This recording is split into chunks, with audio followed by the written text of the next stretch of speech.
So, eto na mga sangkay, may balita po tayo ngayon kay Martin Romualdez. Nako, naninilikado po ang dating speaker.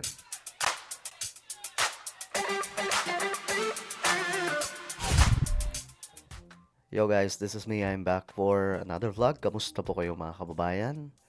Ito pag-uusapan po natin ngayon mga sangkay itong si Speaker Romualdez na mukhang lalo po siyang mga ngayaya at mga sangkay dahil nga po dahan-dahan na po siyang nilalaglag ngayon ni Senator Lacson. Well, ano ba itong hindi magandang balita, mga sangkay, tungkol sa kanya? Pag-uusapan po natin ngayon. Bago tayo magtuloy-tuloy, no? Sa mga hindi pa po dyan nakakapag-subscribe, kung gusto nyo pong updated kayo lagi dito sa ating YouTube channel sa mga pinag-uusapan po natin. At syempre, padami po tayo ng padami dito sa YouTube, no? Ang dami na po natin, almost 2 million.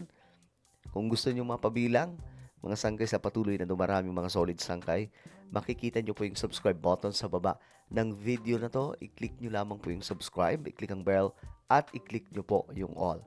Sa mga nanonood naman po sa Facebook, i-follow nyo po yung ating Facebook page. Okay. Ito nga po yung update ngayon mga sangkay. Ayon po kasi dito, Senado dadagitin resibo sa mansyon ni Martin Romualdez. O ayan mga sangkay, ayon po dito, magsasagawa ng karagdagang hearing ang Senate Blue Ribbon Committee upang makakuha ng mga dokumento hinggil sa pagmamayari ni dating Speaker at Leyte Representative Martin Romualdez ng mansyon sa Forbes Park sa Makati City. So, ito pa naman mga sangkay tumutugma sa uh, isiniwalat ni Toby Tiangco, mga sangkay, na kinumpronta daw po ni PBBM itong si Romualdez, mga sangkay. At syempre damay din po yung pangalan ni Zaldico, kung saan sinabi po ni PBBM daw na ilan pa bang mga mansyon sa Forbes ang kailangan nyo ni Zaldico.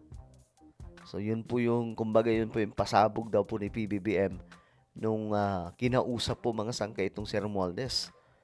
Kaya ito, magkakaalaman to kasi ito magsasagawa pa raw po ng karagdagang hearing ang Senado, ang Blue Ribbon Committee, para daw po makuha ang mga dokumento tungkol po dito sa pagmamayari ni dating Speaker at later Representative Martin Romualdez na mansyon sa Forbes Park sa Makati City. Ayon kay Senador Sherwin Gatchalian, hindi sapat ang testimonya ng dalawang testigo noong nakaraang Lunes na si Romualdez ang nagmamayari ng property sa Forbes Park. Totoo yun mga sangkay. Kailangan po dito may kasamang ebidensya. Madali lang po kasi kumuha ng mga tao na pwedeng magturo eh. 'Di ba? Parang si Saldico. Sasabihin ni Saldico, ang mastermind nito ay si BBM. May ebidensya ba? May mga dokumento bang nagpapatunay? May mga hawak ba siyang ebidensya? Like mga larawan, mga sangkay na kasama po si PBBM na tumatanggap ng pera. 'Di ba mga sangkay? Kasi kung wala, chismis lang tong lahat. 'Di ba? Ang problema pa naman mga sangkay dito sa mga DDS, ang hilig-hilig po sa chismis. 'Di ba? Kahit chismis, sasakyan po nila mga sangkay. Kaya tayo, maging matalino tayo. Wag po natin gagayahin yung mga DDS na makarinig lang ng pangit laban kay PBBM. Aba, maniniwala na. Okay? Mag-upgrade naman po tayo pagdating sa mga ganitong bagay. Base sa testimonya ng dalawang testigo, narinig nila kay contractor Curly Discaya na si Romualdez Di Umano ang nagmamayari ng property na dating minamayari ng shipping magnate na si Doris Magsaysay.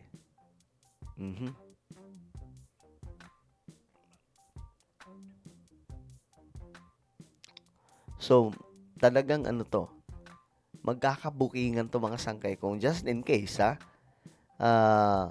just in case meron pong ebidensya, meron pong resibo tungkol po dito delikado po dito si Romualdez kasi alam nyo, yung pangalan ni Romualdez talagang nabibitbit ngayon kasi siya po yung speaker eh.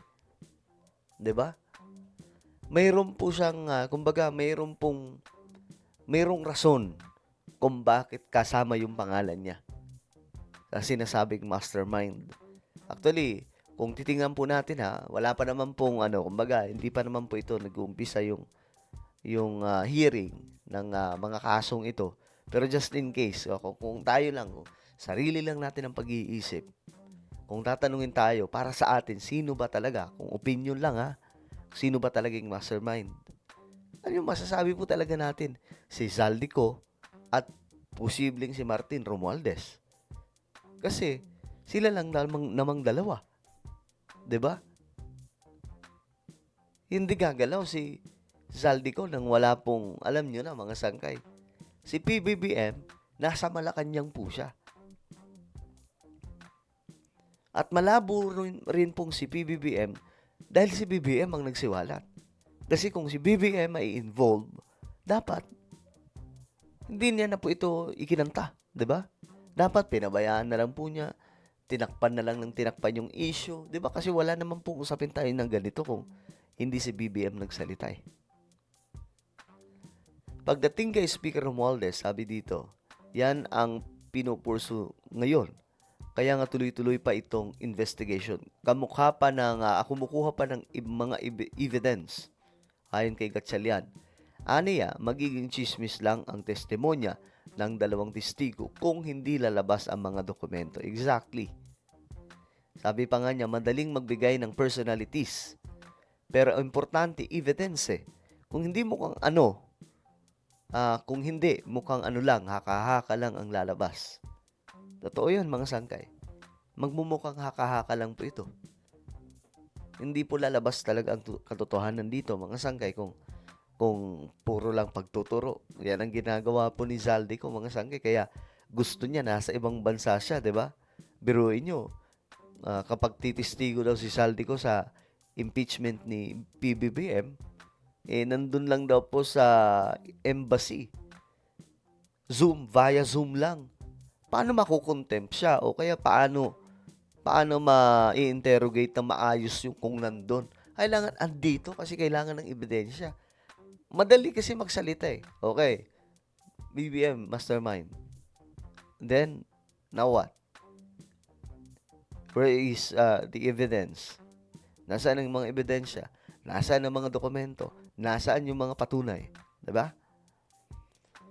Meron ng testimonya pero as to yung detalye ng dokumento, yun ang hindi pa na-establish ng mabuti. Ipatatawag ng Senate Blue Ribbon Committee sa susunod na pagdinig ang abogadong konektado umano kay Romualdez upang magbigay linaw sa pagpili ng mansyon sa Forbes Park noong 2023. Actually, madali lang naman mahanap yan, mga sangkay, kung tutusin eh. Yung ebidensya kung sakaling totoo. Pero kung hindi totoo, mahirap talaga hanapin yan. 'Di ba? Mahirap hanapin yung wala talaga, mga sangkay. At ito, ayon dito kay Senate Pro Tempore Panfilo Ping Lacson, chairman ng committee, lumabas sa mga record na ang nakabili ng bahay ay ang Golden Pheasant Holdings Corp, kung saan ang pangunahing stockholder ay si Jose Raulito Paras. Si Paras ay humawak ng mataas na posisyon sa hindi bababa sa 3 kumpanyang konektado daw po kay dating Speaker Romualdez. Ayan, mga sangkay. Medyo nalilinawan na rin po tayo, mga sangkay, no? Kasi may iba hindi po talaga naniniwala na involved si Martin Romualdez. Naawa pa nga po sila. But ako, mga sangkay, wala po akong ibang maisip eh. Alangan naman si BBM yung mastermind. 'Di ba? Si Zaldico lang naman at si Romualdez, mga sangkay, yung nakakapagmaniobra dyan. 'Di ba? Kaya nga po, mga sangkay, may mga iba dyan, 'di ba? Sila Boss Mike, talagang bumabanat po sila kay Martin Romualdez. Ako nga, medyo kalmado pa nga po ako sa pagbanat, mga sangkay. Pero yung iba natin mga kasamahan, talagang tahasan nilang sinasabi na si Romualdez mayayari. no? Ako, ang masasabi ko lang dito, pag mayroong ebidensya na magdidiin kay Romualdez, ilatag na, no? Ilatag na para mapanagot na po ang dapat mapanagot. Pero mga sangkay, wag po tayo mag-alala. May kaso na pong paparating sa kanya na nasa ombudsman. Tinitingnan na po. At magkakaalaman na malakas daw pong ebidensya na nandoon. So, tignan po natin. Alright? Malay natin, kabilang na po siya sa mga susunod na mga dadamputin ng mga kapulisan. Diba? Well, ano po ang inyong opinion? Comment down below. Meron po tayong YouTube channel. Ito po ay Sanggay Revelation. Hanapin nyo po ito sa YouTube ngayon din. Kapag nakita nyo na, i-click nyo po yung subscribe, i-click ang bell, at i-click nyo po yung all. Ako na po ay magpapaalam. Mag-iingat po ang lahat. God bless everyone.